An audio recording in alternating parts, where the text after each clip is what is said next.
Hi friends, பார்த்திங்கன்னா சமையலுக்கு தேவையான காயை வந்து வீட்டு தோட்டத்துலேயே பறிச்சுட்ருக்கிறாரு எங்கள் வீட்டுக்காரர். சமைக்கிறதுக்கு காய் வேணும்னு கேட்டிருந்தேன். அதனால் அவர் வீட்டு சமைக்கிறதுக்கு காய் வேணும்னு சொல்லிட்டு பறிச்சுட்ருக்கிறாரு.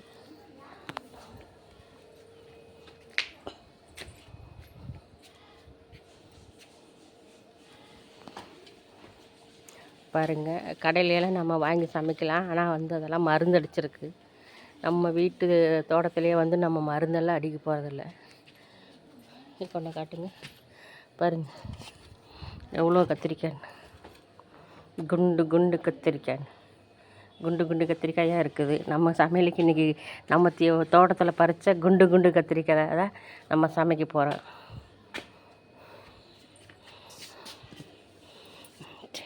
எத்தனை பேர்த்துக்கு வீட்டில் வீட்டு தோட்டத்தில் பறித்த கத்திரிக்காய் பிடிக்கும்னு கமெண்டில் சொல்லுங்கள். பிடிச்சிருந்தா லைக் பண்ணுங்கள். ஓகே, பாய்.